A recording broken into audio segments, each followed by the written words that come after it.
Carboxylation, reduction और regeneration, तीनों steps clear हैं। अब देखो जैसे अपन ने C4 साइकिल की बात की, एडिशनल क्या हो गया था, एक तो क्रेंज एनाटॉमी, सेल्स का अरेंजमेंट अलग हुआ, उसमें आपने एडॉप्टेशन देखा, एक C4 कार्बन के कंपाउंड बन जाता है oxalic acetic acid, primary acceptor अलग हो गया। वो एक तरह का एडॉप्टेशन है किसके लिए, अपना जो हाई इंटेंसिटी की लाइट है या हाई टेम्परेचर में प्लांट सरवाइव कर सके, इसी के लिए एडॉप्टेशन था। अब इस पृथ्वी पर या अर्थ पर अगर हम देखें तो एक और कंडीशन है, ये वाला, कौन सा, जेरोफिटिक कंडीशन। यहां ये लिखा है जेरोफाइट्स। जेरोफाइट्स का मतलब होता है जो डेजर्ट वाले प्लांट्स हैं। डेजर्ट और हाई टेम्परेचर वाला एरिया दोनों में थोड़ा डिफरेंस है। डेजर्ट कंडीशन की जब बात करेंगे तो वेरी हाई टेम्परेचर एंड पानी भी नहीं है, पानी तो बिल्कुल ना के बराबर है। तो जो पहले तो ये कैम पाथवे की डिस्कवरी किसने की, तो ये लेयरी एंड रूहानी, दो लोगों का नाम याद रखना है। जो इन प्लांट्स में चलता है ये carbon fixation during night time होता है, रात के समय होता है। कब होता है, रात के समय, मतलब लाइट की एब्सेंस में। लाइट इसके लिए वैसे चाहिए भी नहीं, बट यहां पे क्या लिखा है, ड्यूरिंग नाइट टाइम, मतलब डे टाइम में कार्बन फिक्सेशन नहीं होता, मतलब कार्बन डाइऑक्साइड का रिडक्शन नहीं होता, लाइट रिएक्शन चलती है।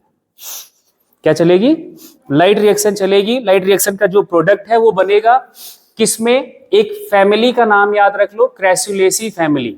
इनके जो इस फैमिली के प्लांट्स हैं, जो मेंबर्स हैं, वो आपके हैं सक्लेंट प्लांट्स। सक्लेंट प्लांट्स उनको बोला, इनमें से जो प्लांट का नाम लिखा है, कोई एक प्लांट देखा हुआ है, ब्रायोफिलम, अपुंसिया, अगेव, कौन सा, नहीं, एलोई, ये अलग है। यूफोर्बिया देखा है, यूफोर्बिया तो आपका यही जस्ट सामने ही है, वो अभी मैं दिखा दूंगा क्या है ना, नीचे लगा हुआ है। आपने सबने अपुंसिया जरूर देखा होगा। इन प्लांट्स का जो हैबिटेट है वो कैसा है, जेरोफिटिक है। जेरोफिटिक का मतलब बिल्कुल ड्राई कंडीशन है, टेम्परेचर बहुत ज्यादा है, सॉइल में वाटर भी बहुत कम है। ये तीन बातें, जो ह्यूमिडिटी है इनके एयर में वो भी बहुत कम होती है, ना के बराबर ड्राई एयर होती है। दूसरा, टेम्परेचर बहुत हाई होता है।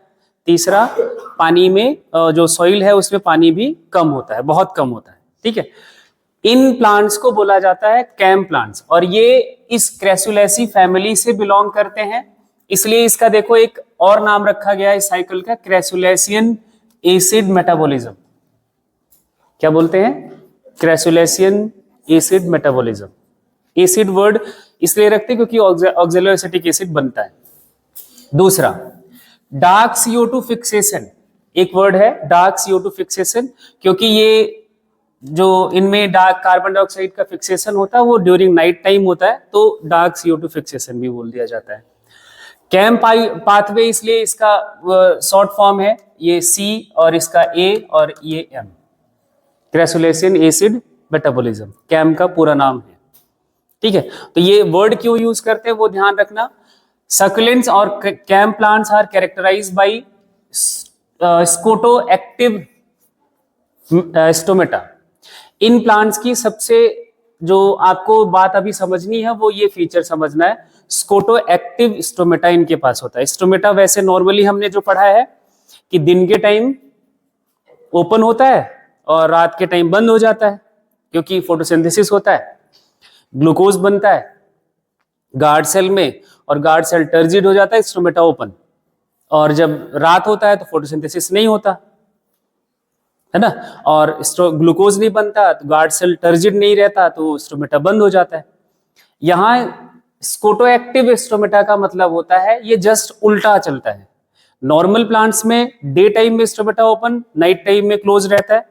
इधर स्टोमेटा ओपन होता है during night time and remain closed in day time. इसको बोलते हैं scoto active stomata. Just opposite है, ऐसा इसलिए है that is a adaptation to conserve water. Plant कहां रह रहा है, बिल्कुल ड्राई एरिया है, टेम्परेचर बहुत तेज है, पानी सॉइल में है नहीं। और अगर दिन में स्टोमेटा खुल गया तो ट्रांसपिरेशन बहुत तेजी से होगा, पानी जो उसके प्लांट बॉडी में है वो भी खत्म, तो उसको मरना पड़ेगा। ट्रांसपिरेशन ना हो इसलिए दिन में स्टोमेटा बंद रहता है। ट्रांसपिरेशन समझ रहे हो? वाटर वेपर के फॉर्म में वाटर का लॉस प्लांट बॉडी से, स्टोमेटा ओपन होता है तो जो स्टोमेटल चैम्बर है उससे वाटर लॉस होता है वाटर वेपर के फॉर्म में। और टेम्परेचर ज्यादा होता है क्योंकि डेजर्ट का कंडीशन है तो ट्रांसपिरेशन वैसे ही बहुत ज्यादा होगा। एयर ड्राई है तो वैसे भी ज्यादा होगा, पानी सॉइल में है नहीं तो मर जाएगा पौधा। इसलिए इनका स्टोमेटा एडॉप्टेड होता है। They remain close during day time, ये दिन के समय बंद रहता है और रात के समय खुलता है। अब रात का समय मतलब लाइट नहीं है, टेम्परेचर कम है, तो इसको स्टोमेटा अभी आपके दिमाग में ये आएगा कि रात में खुलना क्यों है। खुलना इसलिए जरूरी है क्योंकि उसको बाहर से कार्बन डाइऑक्साइड भी तो लेना है। अगर स्टोमेटा बंद ही रहा तो कार्बन डाइऑक्साइड का फिक्सेशन कैसे करेगा? ठीक है, तो ये इसलिए रात के टाइम ये ओपन होता है। ऐसे स्टोमेटा को बोला जाता है scoto active stomata. And this is the feature of या main characteristics of xerophytic plant. याद हो जाएगा? बोलो। अब इनमें क्या होता है, जो कैम प्लांट है, these plants are adapted to water conservation, और वाटर कंजर्वेशन का एक हमने आपको ये स्कोटो एक्टिव स्टोमेटा का बता ही दिया। इनका प्राइमरी एक्सेप्टर वही पीईपी एंड ऑक्सैलोएसिटिक एसिड बनता है, जैसा आपने C4 साइकिल में देखा। पेप्केज एंजाइम की प्रेजेंस और रूबिस्को, हाँ यहाँ पे दोनों एंजाइम होते हैं C4 में। अब यहाँ पे ये नहीं होगा कि पेप्केज जैसे C4 साइकिल में कहाँ था, मेसोफिल सेल में होता है, और रूबिस्को कहाँ होता है, बंडल शीथ सेल में होता है। ऐसा यहाँ नहीं है। PEPcase and rubisco both are present in mesophyll cell. यहाँ क्योंकि बंडल शीथ सेल और मेसोफिल सेल जैसा कोई डिफरेंशिएशन नहीं होता, ये मेसोफिल सेल में ही प्रेजेंट होगा। आगे देखो यहां देखना, ये पिक्चर आपको ध्यान से देखना है और सारी कहानी खत्म। ये नाइट टाइम है जब स्टोमेटा ओपन होता है, ये पहले नहीं देखना, पहले ये वाला देखो। जब स्टोमेटा बंद है डे टाइम है। कब है? Day time. दिन के समय सनलाइट इसको मिल रही होती है तो इनके लाइट रिएक्शन चल रहे होते हैं, लाइट रिएक्शन का प्रोडक्ट बन रहा होता है ना। और इनके इस दिन के टाइम में क्या बन रहा होता है, मैलिक एसिड, जो इनके वैक्यूल में स्टोर रहता है। और मैलिक एसिड कब बना था? इधर जब हम ये वाला स्टोमेटा देखेंगे, क्लोज स्टोमेटा, तब। पहले तो यहाँ पे बस ये समझना है, क्लोरोप्लास्ट के वो थैलेकोइड, ग्रेना के थैलेकोइड में लाइट रिएक्शन का प्रोडक्ट बनेगा दिन के टाइम में जब स्टोमेटा बंद है। स्टोमेटा बंद है तो कार्बन डाइऑक्साइड नहीं आ सकता, तो वो कार्बन डाइऑक्साइड का फिक्सेशन भी कुछ नहीं हो सकता इधर। जब स्टोमेटा रात में खुला हुआ है नाइट टाइम पे, तो इसको कार्बन डाइऑक्साइड की एंट्री मिलेगी, कार्बन डाइऑक्साइड आ सकता है। तो रात में ये कार्बन डाइऑक्साइड पीईपी, जो कि इनका प्राइमरी एक्सेप्टर है, इसकी प्रेजेंस में, ये क्लोरोप्लास्ट के स्ट्रोमा में ही चलता है रिएक्शन, और पीईपी की प्रेजेंस में पेप्केज एंजाइम इसको ऑक्सैलोएसिटिक एसिड में कन्वर्ट करता है। ऑक्सैलोएसिटिक एसिड मैलेट में कन्वर्ट होता है, मैलिक एसिड से हम बोलते हैं। और ये मैलिक एसिड इसके वैक्यूल में स्टोर होता है। कब? नाइट टाइम, जब रात है। ये मैलिक एसिड के में कन्वर्ट करके मॉलिक्यूल्स यहां वैक्यूल में स्टोर कर लिए जाते हैं। प्लांट सेल का वैक्यूल आपने पढ़ रखा है, बड़ा साइज का होता है। तो इसमें ये मैलिक एसिड रात में सारा स्टोर किया जा रहा है कार्बन डाइऑक्साइड को, और इसके लिए जो एनर्जी चाहिए वो एनर्जी दिन में बन चुकी है। एसिमिलेटरी पावर दिन में लाइट रिएक्शन का बना हुआ है। अब ये रात के टाइम पे कार्बन डाइऑक्साइड यहाँ स्टोर करा जा रहा है, यहाँ स्टोर करा जा रहा है। अब इसके साथ इधर जब डे टाइम आया, अब देखना, अब आपको मैलिक एसिड की कहानी समझ आएगी। जो वैक्यूल में मैलिक एसिड स्टोर था, 4 कार्बन कंपाउंड, ये वैक्यूल से धीरे धीरे, क्योंकि अब स्टोमेटा बंद रहेगा, कार्बन डाइऑक्साइड बाहर से अंदर नहीं आएगा, तो ये जो मैलिक एसिड इधर वैक्यूल में स्टोर है, ये मैलेट एक कार्बन डाइऑक्साइड को रिलीज करता है, एंड पायरुवेट से फिर से ऑक्सैलिक एसिडिक पीईपी फिर से बन के रीजनरेट हो जाता है। अब ये CO2 दिन के समय आगे आपका केल्विन साइकिल में जाएगा। इसने रात में क्या करा, CO2 को फिक्स कर लिया मैलिक एसिड के फॉर्म में, भर भर के मैलिक एसिड के फॉर्म में कन्वर्ट करके यहां स्टोर कर लिया। दिन में इस मैलिक एसिड से कार्बन डाइऑक्साइड को रिलीज करवाया एंड ये कार्बन डाइऑक्साइड फिर से आपके इस क्लोरोप्लास्ट में केल्विन साइकिल से C3 साइकिल से कार्बोहाइड्रेट में कन्वर्ट कर लिया जाएगा, क्योंकि दिन में क्या नहीं चलेगा, स्टोमेटा बंद है। लेकिन लाइट रिएक्शन तो चल रही है, लाइट रिएक्शन से एनर्जी तो मिल रही है, जो ऐसे मिलिट्री पावर जो चाहिए वो इधर ग्लूकोज बनता रहेगा। ये इनका एडॉप्टेशन है स्टोमेटा के साथ। स्टोमेटा जस्ट अपोजिटली काम करता है, ठीक है। दिन के समय बंद, रात के समय खुलेगा। रात में बस कार्बन डाइऑक्साइड को फिक्स करना है। कार्बन डाइऑक्साइड को यहां पे देखो फिक्स किस फॉर्म में करा जाता है, मैलिक एसिड, इसलिए इसको डार्क CO2 फिक्सेशन भी कहते हैं, ठीक है। और रात जब लाइट आता है CO2 अब नहीं आएगा, जो मैलिक एसिड के पास CO2 है वो रिलीज करा जाएगा and it gets convert into glucose molecule. ये इनका दिन के समय होता है जब लाइट रिएक्शन चल रही होती है। लाइट रिएक्शन के लिए कोई गैस नहीं चाहिए। बात समझ आ गई? ये है इनका कैम साइकिल। बात क्लियर? बोलो। अब एक लास्ट साइकिल और है, C2 साइकिल। ये C5 पे जा रही थी, C2 साइकिल पढ़ेंगे। C2 साइकिल को हमने बात पहले ही थोड़ी बहुत समझ ली है, अब यहाँ पे उसको समझना है चलता कैसे पूरा ही कहानी। इसका नाम क्या क्या है? Photosynthetic carbon oxidation. अब वर्ड से थोड़ा थोड़ा क्लियर हो रहा होगा। फोटोसिंथेटिक कार्बन ऑक्सीडेशन, जो फोटोसिंथेसिस से कार्बन फिक्स किया जाता है उसका ऑक्सीडेशन, उसका ब्रेकडाउन, जिसका शॉर्ट फॉर्म PCO, ठीक है। फोटोसिंथेटिक कार्बन ऑक्सीडेशन साइकिल बोलते हैं या C2 साइकिल बोलते हैं। 2 कार्बन का कंपाउंड बनता है तो C2 साइकिल। ये वर्ड आपने यूज किया था फोटो रेस्पिरेशन, याद आ रहा है? फोटो रेस्पिरेशन C3 प्लांट्स का एक बड़ा डिसएडवांटेज है, जहां चलता है ज्यादा, और इसको बोलते हैं ग्लाइकोलेट मेटाबॉलिज्म, ठीक।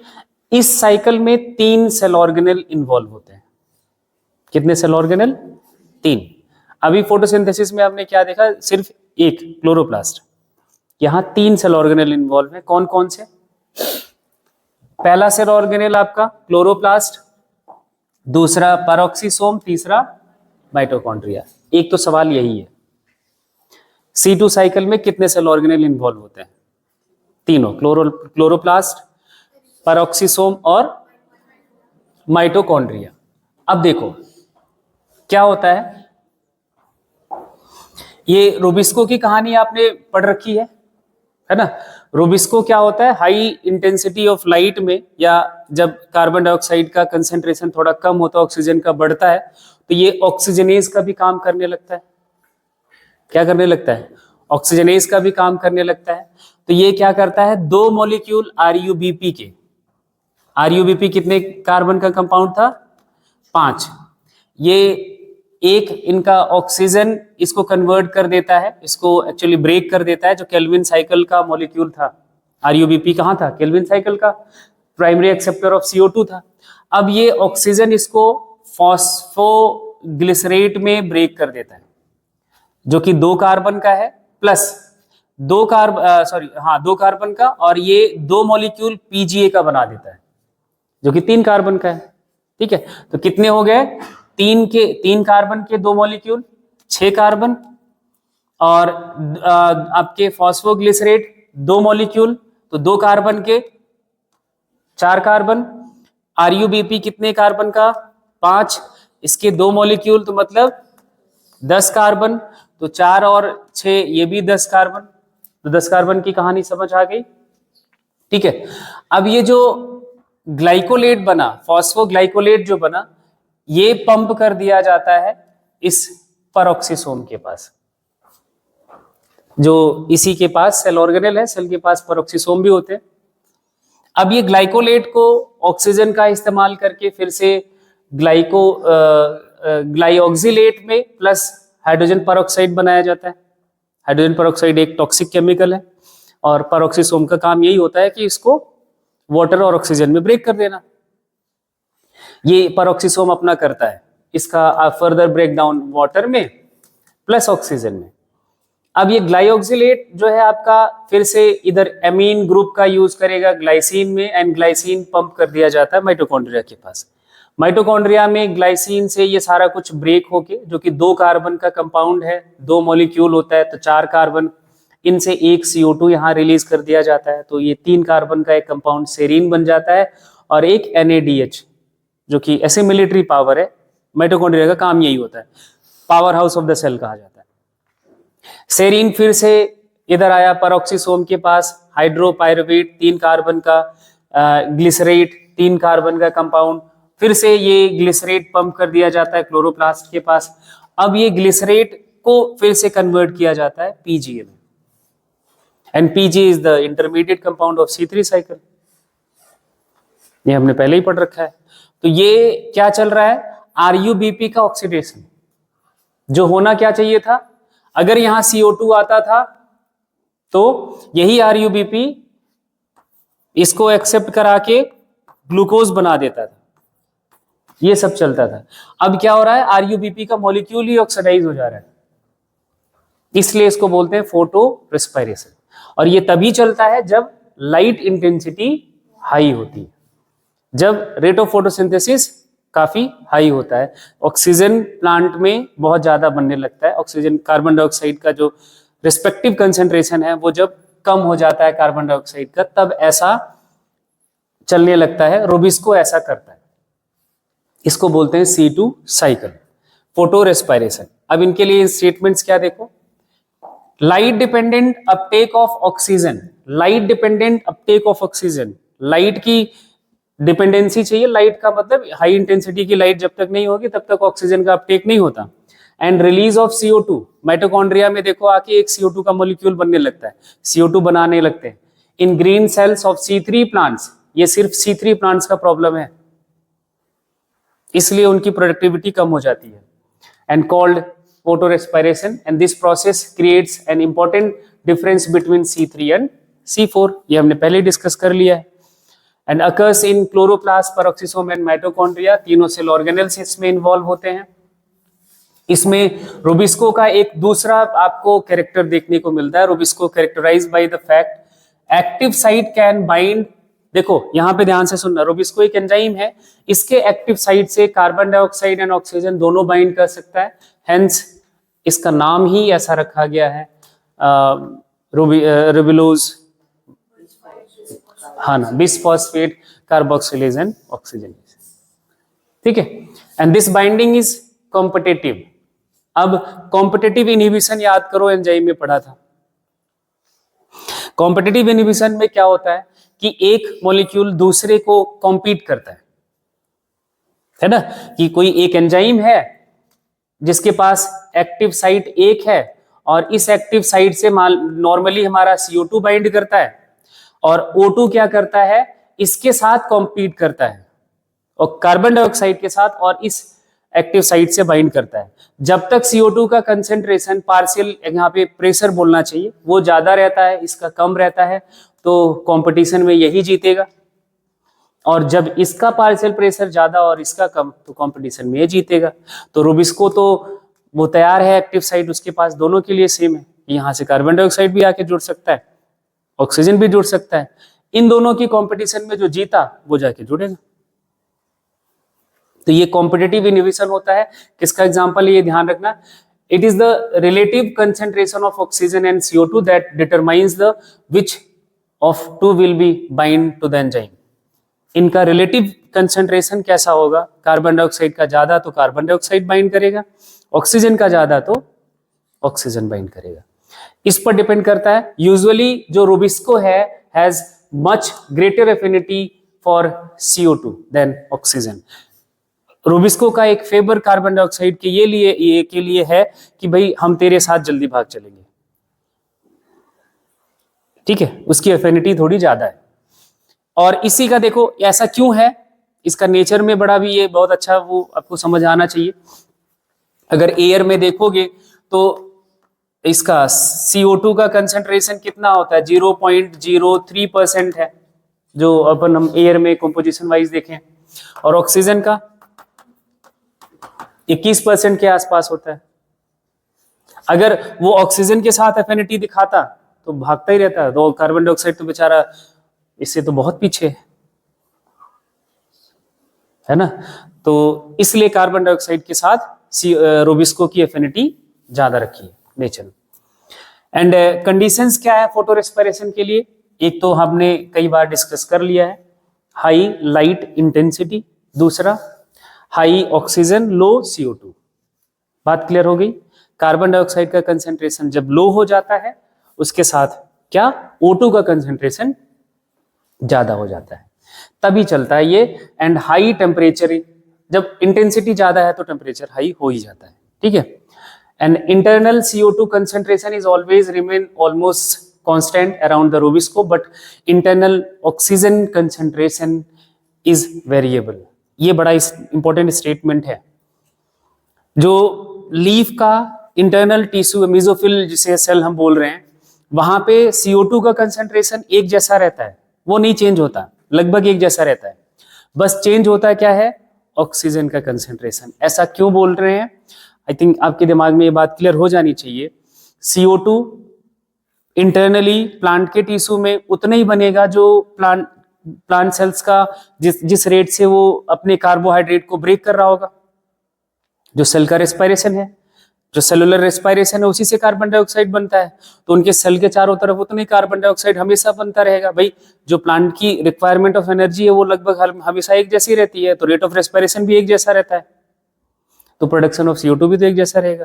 इंटरनली सेल के चारों तरफ कार्बन डाइऑक्साइड का कंसंट्रेशन भी सेम रहेगा।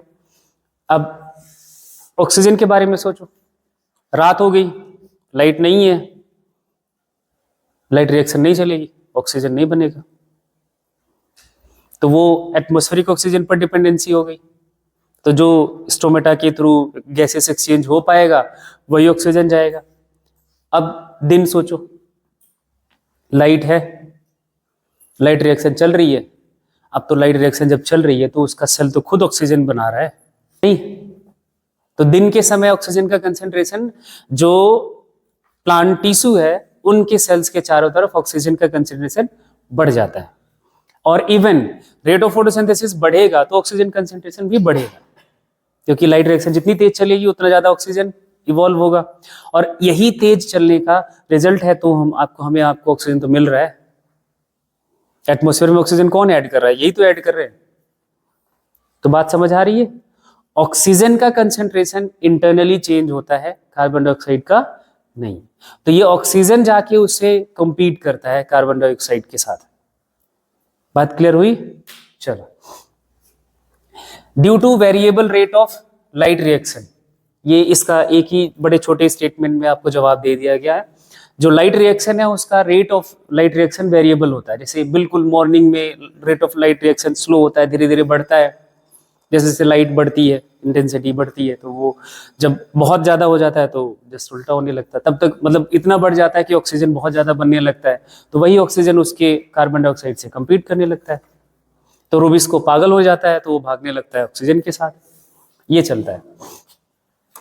When oxygen concentration is higher than CO2 concentration, then Robisco perform oxygenation of RUBP, which lead to the phenomena of photorespiration. Here, the RUBP instead of being converted to molecules of क्या PGA bind with oxygen and form one molecule of phosphoglycerate, जो कि 3 carbon का है, and इस तरह से आपका RUBP खत्म होने लगता है। तो इसको हम बोलते हैं रेस्पिरेशन। हाँ, एक लास्ट स्टेटमेंट ये जरूर ध्यान रखना, in the photo respiration pathway there is neither synthesis of sucrose nor ATP and NADPH। ना तो एटीपी एंड NADPH बनता है, ना ग्लूकोज बनता है, ना सुक्रोज बनता है। Rather it result in the release of CO2 बनने लगता है, एंड यूटिलाइजेशन हो जाता है ATP का। इसका बायोलॉजिकल फंक्शन क्या है ये अभी तक नहीं पता, ये अभी तक नहीं पता। साइंटिस्टों को ये नहीं पता है कि ये चलता क्यों है, बट चलता है। आपके लिए एक अच्छा स्कोप ये भी है। ठीक है, इस पे भी अपन काम कर सकते हैं। और एक आपका ये वॉर्गर इफेक्ट है, वही कॉम्पिटिटिव इनहिबिशन के रिस्पेक्ट में ऑक्सीजन एंड कार्बन डाइऑक्साइड के लिए जो हाई ऑक्सीजन कंसेंट्रेशन के लिए हमारा हाई कंसेंट्रेशन ऑफ ऑक्सीजन की वजह से इनकी बाइंडिंग रोबिस्को के साथ हो जाती है, दैट इज द वार्बर इफेक्ट।